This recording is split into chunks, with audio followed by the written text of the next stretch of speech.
आप सभी का आज के इस संवाद में उपस्थित होने के लिए और हमारे इस आग्रह को स्वीकार करने के लिए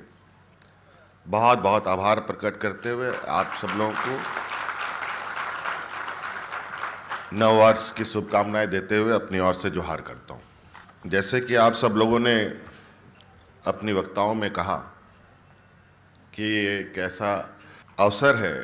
जो मुझे लगता है कि झारखंड के इतिहास में ये पहली बार है और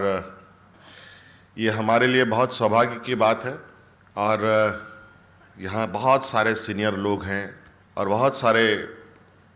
हमसे जूनियर भी होंगे, हमारे बराबर भी होंगे, कुछ तो हमारे सहयोगी भी हैं जो आज अधिवक्ता हैं, आपके बीच में बैठे हैं। और हमने जब सरकार बनाई, सरकार बनने के बाद से लेकर आज तक राज्य के अंदर जो भी गतिविधियां होती हैं, चाहे राजनीतिक गतिविधियां हो, प्रशासनिक गतिविधियां हो, न्यायिक गतिविधियां हो, उन सभी चीज़ों को आप सब लोग बहुत बखूबी से देखते भी हैं, समझते भी हैं। आप लोग ऐसे कहा जा सकता है कि आप लोग लोकतंत्र के चौथे स्तंभ के पिलर्स हैं। आप इन सभी चीज़ों को आपकी नज़रों से राज्य की गतिविधियां गुजरती हैं। कोरोना जैसे वैश्विक महामारी और उसके साथ सरकार की गतिविधियां, सरकार चलाने वालों की जिम्मेवारियां, इन सब चीज़ों का आप लोग आकलन भी करते हैं। मैं जब राजनीतिक वातावरण को जब पूरी तरीके से इसमें हम लोग आने लगे थे, सबसे पहले मैं राज्यसभा सांसद के रूप में चुना गया था और उस राज्यसभा सांसद में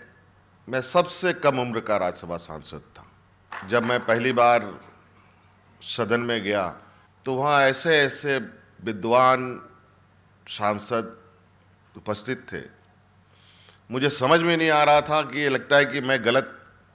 प्लेटफॉर्म में आ गया, गलत कमरे में घुस गया टाइप से। जो भी बातें वहाँ होती थी मुझे कुछ समझ में ही नहीं आता था। फिर आगे चल के मैं विधायक बना, विधायक बनने के बाद मंत्री भी बना, उप मुख्यमंत्री के रूप में भी रहा, मुख्यमंत्री के रूप में भी रहा और लीडर ऑफ अपोजिशन भी रहा, पुनः आज मुख्यमंत्री के रूप में हूँ। नोटरी को भी लेकर के अधिवक्ता की तरफ से बात आई है। मैं सबको आश्वस्त करता हूँ, वहाँ जो आप नोटरी में प्राथमिकता देने की बात है वो भी, उस पर भी हम विचार करेंगे और बहुत जल्द इसके लिए सरकार विज्ञापन भी निकालेगी और प्राथमिकता के आधार पर उनको नोटरी पब्लिक का परमिशन भी दिया जाएगा। और साथ साथ में आप लोगों की लाइब्रेरी की भी बात है, आप लोगों के बैठने का जो वहाँ पर न्यायालयों में है, बहुत आप सब लोग अलग अलग तरीके से बातें रखेंगे तो बड़ा अजीब तरीके की चीज़ें आ जाएंगी। इसका एक स्टैंडर्ड मापदंड के साथ आने वाला समय में एक योजनाबद्ध तरीके से हर न्यायालय में वकीलों के लिए और महिला वकीलों के लिए बैठने की व्यवस्था, शौचालय की व्यवस्था, लाइब्रेरी की व्यवस्था, बिजली की व्यवस्था, सुसज्जित एक व्यवस्था हम लोग आप लोगों के लिए करने के लिए हम लोगों ने सोच रखा है। और आज के दिन में जिस तरीके से देश के राज्यों के विभिन्न हाई कोर्टों के कोर्ट में नए नए जो जजमेंट्स आ रहे हैं, बहुत अच्छे अच्छे निर्णय भी आ रहे हैं, उन सब का भी आप कैसे उससे अपडेट रहें, कैसे आप सब लोग जुड़े रहें, चाहे वो हाई कोर्ट के हों, चाहे वो लोअर के कोर्ट के हों, अधिवक्तागण, उन सब चीज़ के लिए आप सब लोगों के लिए कंप्यूटर वगैरह की भी सुविधा करने का भी हम लोगों ने सोच रखा है। और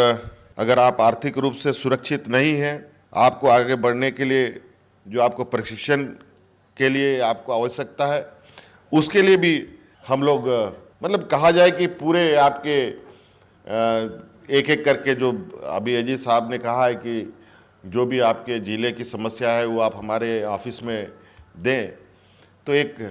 होलिस्टिक समस्या आने के बाद हमारे पास इस पर हम चर्चा करेंगे और किस तरीके से आप लोगों के लिए हम लोग बेहतर से बेहतर कार्य करें, इस पर एक चरणबद्ध तरीके से कार्य योजना भी हम बनाएंगे, जो मुझे लगता है कि आने वाला समय में आप सब लोगों के लिए बहुत बेहतर वो योजना और आप लोगों के लिए कारगर होगा। और आपका जो एक मांग और भी है, हालांकि आप कुछ यहाँ से जो मुझे जानकारी मिली, पेंशन आप लोग जो रिटायर्ड हो जाते हैं, 65 साल के अधिक लोग हो जाते हैं, उनको आप लोग देते हैं, उसी तरीके के कुछ बीमा वगैरह की भी बात है। तो मैं कहना चाहूँगा कि आप सभी अधिवक्ताओं के लिए दुर्घटना बीमा, स्वास्थ्य बीमा की योजना लेकर हम बहुत जल्दी आएंगे,